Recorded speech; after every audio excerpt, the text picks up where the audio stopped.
Assalamualaikum warahmatullahi wabarakatuh. Halo anak-anak semua yang ada di rumah.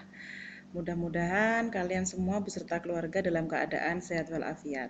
Ya, pagi ini ketemu lagi dengan Bu Cherry ya di mata pelajaran Administrasi Pajak kelas 12. Baik, pada pagi hari ini kita akan mereview latihan soal PPh pasal 21 pegawai tetap dengan gaji bulanan. Oke, tujuan pembelajaran kita pada pagi hari ini adalah kalian semua dapat menghitung PPh pasal 21 bagi pegawai tetap atas penghasilan yang bersifat tetap. Nah, ini adalah latihan soal yang sudah saya share di video sebelumnya ya. Jadi, pegawai tetap dengan gaji bulanan. Bambang K garis miring 0 artinya dia sudah menikah tapi dia tidak punya anak ya. Adalah seorang pegawai di pabrik Salim, memperoleh gaji sebesar 10 juta, tunjangan 4 juta rupiah setiap bulannya. Pabrik Salim mengikuti program BPJS Ketenagakerjaan, premi JKK dan premi JK dibayar pemberi kerja. Masing-masing adalah 0,50% dan 0,30% dari gaji. Jadi 0,50%-nya untuk premi JKK, 0,30%-nya untuk premi JK. Pabrik Salim menanggung iuran JHT setiap bulan sebesar 3,70% dari gaji. Nah, ini sekarang sudah saya warnain merah. Jadi, ini sebetulnya adalah pengecoh ya. Jadi, kalau iuran yang dibayar oleh PT Pabrik Salim ini dia nanti tidak akan dimasukkan ya. Nanti akan kita lihat di rumusnya ya. Sedangkan Bambang membayar iuran JHT sebesar 2% dari gaji setiap bulannya. Di samping itu, Pabrik Salim juga mengikuti program pensiun bagi pegawainya ke dana pensiun setiap bulannya sebesar Rp100.000. Sedangkan Bambang membayar iuran pensiun sebesar Rp80.000. Perhitungan untuk PPh pasal 21-nya adalah gitu ya. Nah, ini rumusnya. Jadi, tadi yang saya warna merah untuk premi JKK, JK, dan JHT yang dibayar oleh pemberi kerja yang dimasukkan di sini. Kalau di soal, tadi itu adalah Pabrik Salim menanggung iuran JHT. Jadi, kalau iuran JHT, dia tidak dimasukkan di sini. Seperti itu ya. Jadi kalau iuran itu sebetulnya dimasukkan di pengurangan, tetapi jika dia dibayar oleh penerima penghasilan, karena tadi iurannya dibayarkan oleh Pabrik Salim, maka dia tidak dimasukkan di sini. Seperti itu, paham ya? Jadi ini untuk rumusnya, ini juga sudah saya jelaskan di video sebelumnya. Nah, ini untuk PTKP-nya, jadi dia tadi karena K garis miring 0 ya, jadi nanti PTKP-nya adalah Rp58.500.000. Ini untuk tarifnya, nanti kita lihat. Nah, ini adalah jawaban dari soal. Jadi, pegawai tetap dengan gaji bulanan, gaji sebulannya tadi Bambang gajinya 10 juta ya. Dia menerima tunjangan sebesar 4 juta. Premi JKK, jaminan kecelakaan kerja itu 10 juta dikalikan 0,5% atau 0,50% sama saja ya.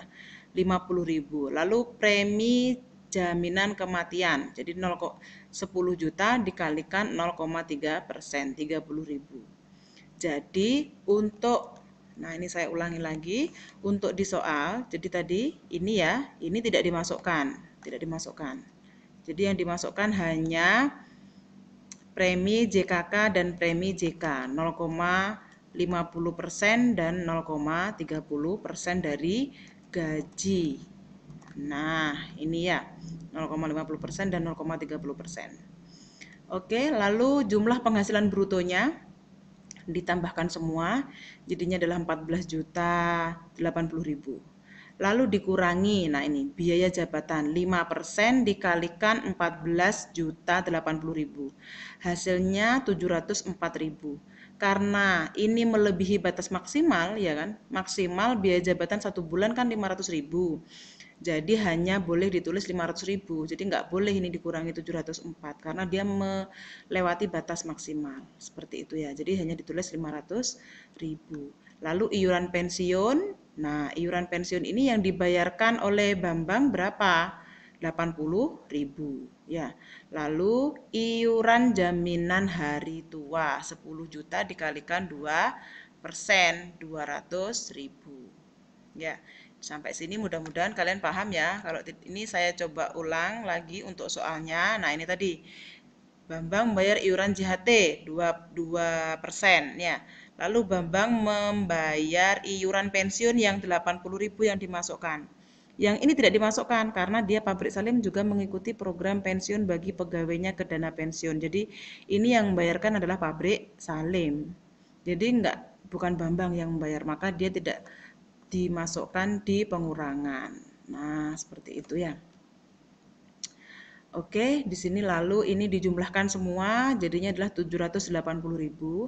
Lalu penghasilan neto itu dari penghasilan bruto dikurangi dengan pengurangan, hasilnya adalah 13.300.000 rupiah. Lalu penghasilan neto disetahunkan, 159.600.000 rupiah. Ini dari 13.300.000 dikalikan 12 bulan, ya.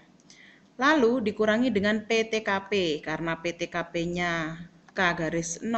Nah, ini tadi ya. Jadi PTKP-nya ini tadi 58.500.000. Oke, dikurangi. Lalu ketemulah penghasilan kena pajak 101.100.000 rupiah. Nah, lalu setelah itu baru dikalikan tarif. Nah, kalau posisinya seperti ini, tarifnya berarti kan di sini ya 15%. Apakah langsung dikalikan 15%? Tidak, karena dia adalah lapisan penghasilan kena pajak. Jadi 50 juta dulu dikalikan 5% baru sisanya dimasukkan di sini dikalikan 15%. Nah, seperti ini contohnya. 5% dikalikan 5 juta, hasilnya 2.550 juta, sorry. 5% dikalikan 50 juta, hasilnya 2.500. Lalu berikutnya adalah 15% dikalikan 51 juta 100 sisanya. Jadi 101 juta dikurangi 50 juta ya. Hasilnya adalah 7.665.000 rupiah. Ditambahkan hasilnya adalah 10.165.000 rupiah. Jadi PPh pasal 21 terutang setiap bulan tinggal dibagi 12, hasilnya adalah 847.83 rupiah. Biasanya ini dibulatkan ke atas, jadi tinggal 847.000 rupiah. Baik anak-anak, itu penjelasan dari saya untuk review soal yang video sebelumnya. Nah, untuk hari ini, untuk latihan soal di rumah, saya tambah. Nah, ini dia. Tugas nanti diupload di Google Classroom ya. Jadi tugasnya ada 2. Oke, ini silakan nanti dicatat ya tugasnya. Mudah-mudahan kalian semua bisa mengerjakan. Oke, good luck. Terima kasih. Assalamualaikum warahmatullahi wabarakatuh.